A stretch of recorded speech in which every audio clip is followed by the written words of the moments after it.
Even Trump stooges are realizing that this administration has really screwed up the economy. And Fox News now is even going, hey, we have to acknowledge the obvious. Things do cost more under Donald Trump, and voters know who to blame for that. Let me play this highly compelling clip right up front. Here is a Fox News host. Things cost more.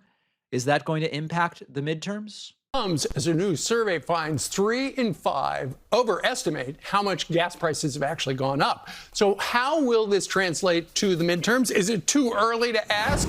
Host of Making Money on Fox Business, Charles Payne? No, it's never too early. Not for us, right? Not for us. Things do cost more, but is that going to impact the elections? It absolutely could, but it's typically that decision isn't cemented in voters' minds until about a month till they go to the polls. So there's a lot of time with respect for the White House and the administration. Oh, will it?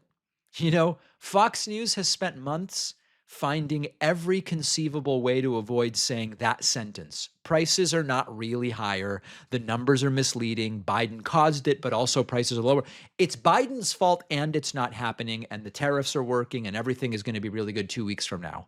And eventually the propaganda just comes crashing into people's lives. They go to the gas pump and they see, by the way, when I was just in California for Gavin Newsom's Nasty Podcast, I had a rental car. And the car used an internal combustion engine, which took gasoline and burned it in order to generate locomotion. Anyway, you guys know how gas works. I filled up for $5.69. Now, I know that that's California. They tend to have more expensive gasoline. But people are seeing the prices at the pump, and they're going to the grocery store, and they're like, what did I just get for $90?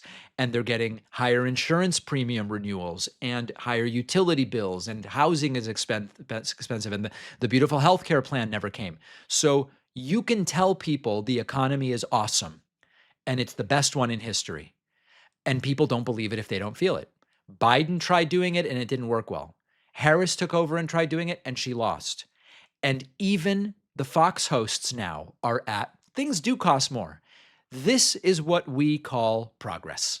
And the political implications are devastating. Now, here is Harry Enton from CNN outlining some of the political repercussions and the polling around this. Take a look. Picture, right? Say the U.S. economy is getting worse. Look at this.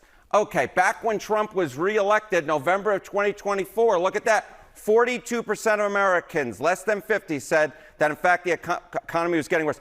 Look at that now. Again, very similar numbers. 59% say the U.S. economy is getting worse. That getting better number is down close to 20%. I don't know how this works for Republicans come the midterm elections when the economy is the number one issue with inflation, and 3 in 5 say it's getting worse off, and just about 1 in 5 saying that it's getting better. That's an equation that does not work out to success. And I'll just tell you, if he's going to go to Michigan today and say the economy's doing great, 60% about say it's not. And Correct. So that is a message that sometimes does not land well at all with voters. How does he rank historically? Yeah, just look at this. I mean, according to the CBS poll, worst economic net approvals at this point in term 2. Who takes the cake? Donald John Trump, 30 points underwater, even worse than George W. Bush heading into those midterms back in 2006. We've spoken about it before. That comparison, simply put, does not work for Republicans. So there is no mystery here. The promise was we're going to end inflation. Inflation was 2.9 when Biden left. It got all the way up to 3.8 and is now at 3.5. It's higher than when Donald Trump took office. Trump imposed tariffs that raised the cost of everything that's imported. And then he launched a war with Iran, and that drove prices higher. And Republicans cut programs used by working families while protecting tax breaks for the very wealthy and that overwhelmingly benefit the wealthy and corporations. And now you ask people, and 59% of them say, oh, the economy's going in the wrong direction, not the right direction. That's a disaster for voting. So Republicans can put together any chart they want. They can say the economy is technically growing, or point to a category where prices at some point briefly declined. Elections are ultimately decided by how people feel about their own lives. If 3/5 of voters, roughly 59%, 3/5 of voters think conditions are deteriorating, you look at, well, who controls the presidency? Who controls the House? Who controls the Senate? It's all Republicans. That's who has a problem. One more number to look at. Harry Enton explaining that only 13% believe Trump is making them better off. President heads to Michigan, I should say, where he is scheduled to talk about the economy. I say scheduled because sometimes he's supposed to give a speech on the economy and he doesn't quite do it. This is one of the reasons why some suggest that his numbers on the economy aren't quite as high. With us now is CNN chief data analyst Harry Enton. If he does tout the economy, how do voters feel about his performance on that subject? Yeah, promises made, promises broken in the minds of the American public. Because just take a look here. The reason he won back in 2024 was because the plurality of voters thought that Trump would make them financially better off, 44%. 38% said they make them worse off back in October of 2024. Look at these numbers now. Oh, my goodness. John's shaking his head off on the side. Now, 58%, nearly 3 in 5 voters say that Trump is making them financially worse off. That's up like a rocket. The better off, down through the floor in Lake, Michigan. Look at that, from 44% to just 13% now saying better off. The rest say about the same. These are absolutely devastating numbers. The issue that got Trump reelected, now the voters absolutely turn against him. They're saying he's making them worse off. Correct. That is an astonishing ratio. For every voter who says Trump improved my financial situation, roughly 4 or 5 say actually Trump hurt my financial situation. And remember, Trump's supposed superpower was, listen, I might not be the foreign policy guy. I might not be the environment guy. I might not be the fertilization guy, although he claimed he was nauseatingly. But I'm the economy guy. And universally, people believe the economy is going in the wrong direction. The mythology is completely collapsing. Trump did not inherit the worst inflation in history. He inherited 2.9%. He inherited low unemployment and solid economic growth.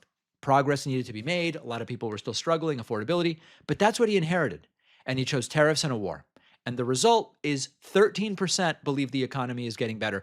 And a lot of that 13% is probably just confused about whether things are even getting better for them. They now have to walk into the midterms and say to vote, they have to go with their hat in their hand and say, voters, vote for us. Why? Well, because the other side is communists, I guess. Or they have to say, Trump screwed up, I'm going to do better, at which point Trump abandons them and tries to get them to lose the race. Fox News can help them with a lot. Fox can't make groceries cheaper for Donald Trump. We have a phenomenal bonus show for you today. Today's bonus show might win an award, quite frankly. We will talk about the new Mitch McConnell proof of life picture and whether it's convincing anybody. We will talk about more horrors from the White House Correspondents' Dinner and much more. You can get instant access to the bonus show by signing up at joinpakman.com. And remember that my forthcoming book, Pay Attention, is available for pre-order. Even in pre-order status, it hit the rank 5,000 on Amazon today. There are millions of books. This book isn't even out, and it just popped to 5,000 on Amazon. You can get signed copies for a limited time at davidpakman.com/attention. And I will soon have updated pre-order numbers. Thank you so much to everybody who's already pre-ordered the book.